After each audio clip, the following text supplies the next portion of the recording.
Welcome back to another episode of Bucks Latest presented by FanArch. As always, I'm your host, Dean Simon, and before we get into everything, please make sure to leave a like, leave a comment down below, and subscribe. We are still on the road to 2,000 subscribers, so if that's a journey that you want to join along on, or it's something you feel compelled, something deep inside of you that makes you want to press that subscribe button, please do so. Also, turn on post notifications so you don't miss out on future videos and Bucks updates. All right, so I can't believe what I just watched.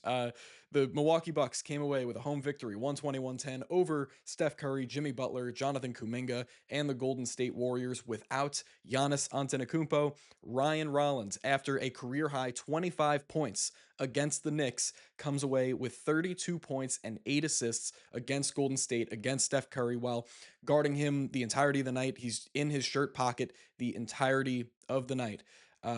Ryan Rollins was just flat out sensational, and he controlled the game from start to finish. Ryan Rollins controlled the game, and he did it in the way of, at first, he was able to just get to the basket with relative ease, just blow by whoever was defending him and get to the basket. And after he finished a couple layups at the rim, then the Warriors started to think, and Draymond Green, Jonathan Kuminga, Jimmy Butler, they all started to think, we just can't let him get to the basket so easily like he's been doing in the first quarter. Now we all have to converge on him. We all have to, get down low and make sure he doesn't get an easy finish like that. And then that just further opened up the opportunity to throw it out to Myles Turner, who knocked down a couple of threes in this one, who we'll get to AJ Green, to Gary Trent Jr., Torian Prince. Ryan Rollins was able to manipulate the Warriors defense with, again, with relative ease, and his shot making off the dribble, just his we've been talking about his level of comfortability, that's a tough word, within this Bucks offense, and being the lead ball handler.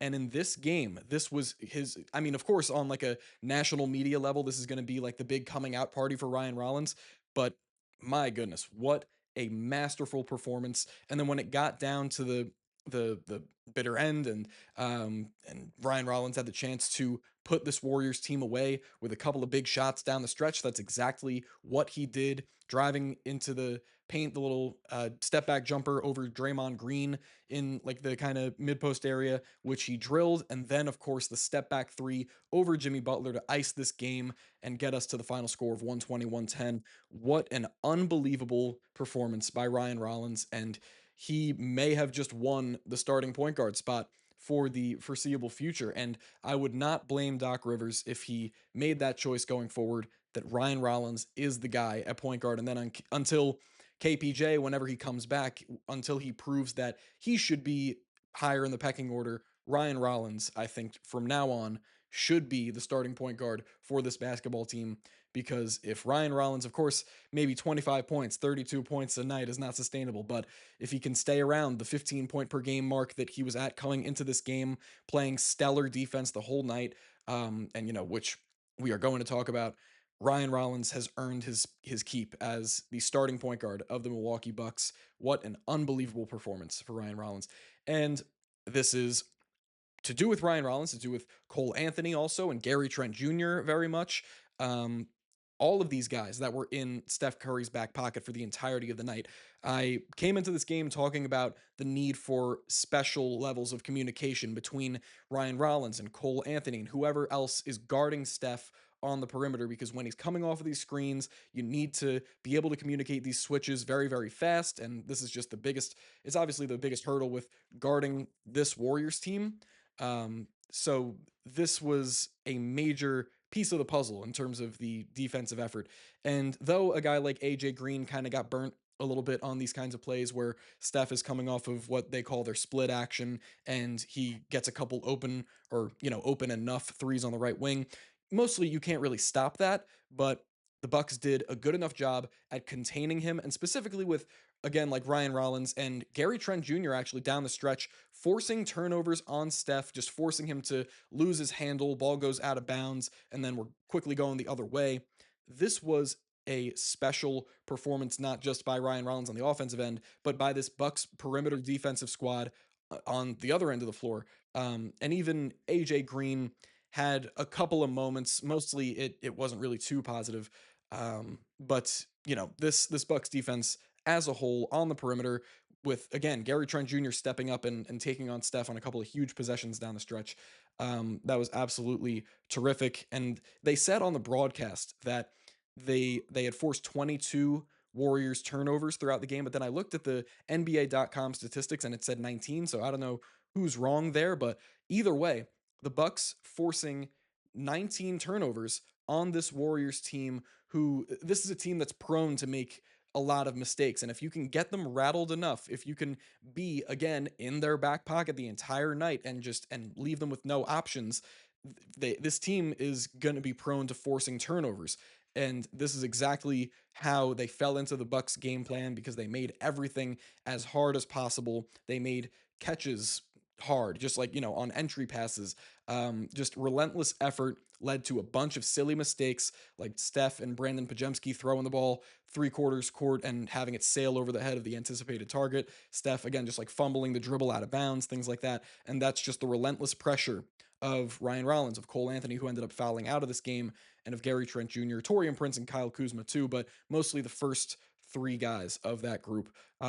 Just again, Steph, of course, got his 27 points, 6 boards, 4 assists, but he also finished with 5 turnovers. And Jonathan Kuminga, who the Warriors were asking to be a very huge part of their offensive initiation, not just in this game, but in previous games, they were asking him to be a huge decision maker, and the Bucks also forced him into 5 turnovers. And of course, this is just you really hope a development like this keeps going, but maybe against a Warriors team like this, um, you're going to get a few more turnovers from them than you would like, but that's part of it has to do with just them kind of making rash decisions, like Steph throwing those balls out of bounds, or Pajemski throwing the baseball pass out of bounds. So amazing on the Bucks part, not trying to take away any credit from them, but also was sort of a product of the team that they're going against. But this is all a part of the Bucks game plan to make them feel hurried, make them feel like they don't have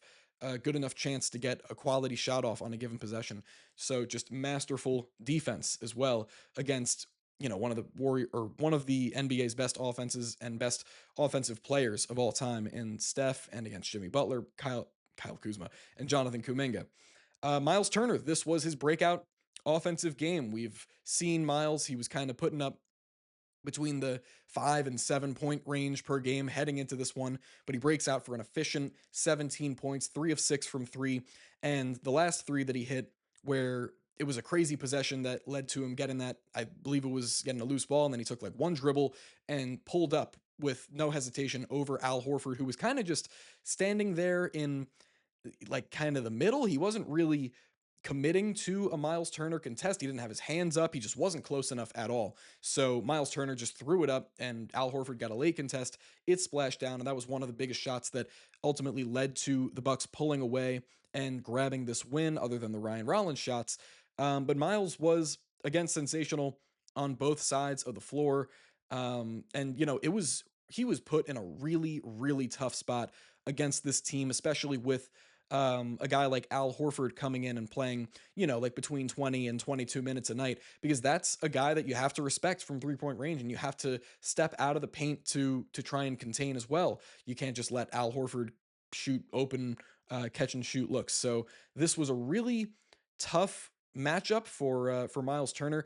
The Warriors went with Quentin Post in the lineup too in the beginning of the game, and then we kind of didn't really see much of him, I think, after the first quarter. Or at least I feel like we didn't see much of him. But again, just a tougher matchup, not because Quentin Post is the most talented player in the world, but just because he's also a 42% 3 point shooter that Myles and the rest of this team, they have to take account of and know where he's at. So this just made things much more difficult on the defensive side for Myles, but he was still able to be incredibly impactful and also hit his open threes. And this was just an awesome game. I don't know if we want to say his best game in a Bucks uniform, because there had been other games like against Toronto in the win earlier, where he really made an impact more and left an imprint on the game on the defensive end. He had like 3 blocks, and was a decent score. But maybe, of course, offensively, this is his best game as a Buck, no hesitation.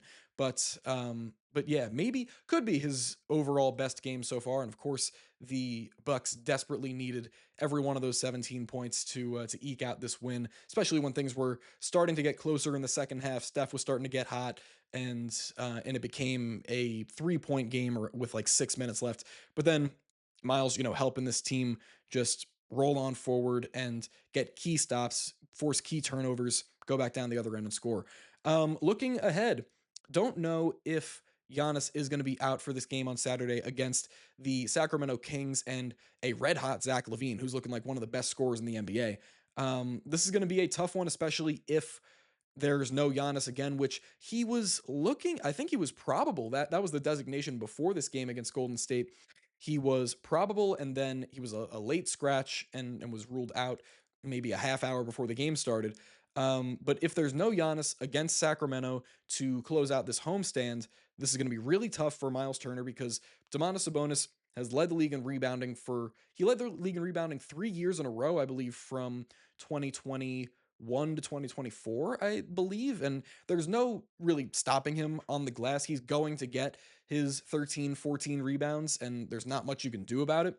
But this game will be about limiting Zach LaVine's open looks and just making sure you get a hand up on all his shots because he's great at kind of using his change of speeds very well and stepping back for threes when you least expect it. And then, of course, he has that incredible explosiveness going towards the rim and high flying, dunk contest winning athleticism and leaping ability. So, but over the years, he's proven to be an incredibly polished scorer, and he's really a fun player to watch.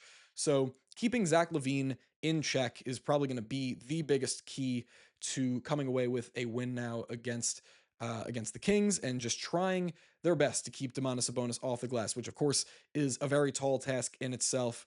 But he creates so many more opportunities for his team and so many second chance opportunities with his offensive rebounds because of those 13 or 14 rebounds that he'll average in a given season, maybe 4 or 5 of those are offensive rebounds at least. And again, just creates so many more opportunities for his team to score. So yeah, keep Sabonis off the glass, keep Zach LaVine in check, and you should be fine against this Sacramento Kings team coming up on Saturday. And even without Giannis, but of course having Giannis to pair with Myles in the front court to keep Sabonis off the glass, that would be pretty awesome. But anyways, that'll be it for me today. Thank you very much for tuning in to another episode of Bucks Latest, presented by Fan Arch once again. And I've been Dean Simon. Before you go, leave that like, leave that comment. What did you think about Ryan Rollins' career night, his incredible performance on both sides of the floor, and this win, massive win against the Golden State Warriors without Giannis Antetokounmpo? Leave those likes, leave those comments, subscribe, turn on post notifications, and I will see you guys in the next one. Go Bucks.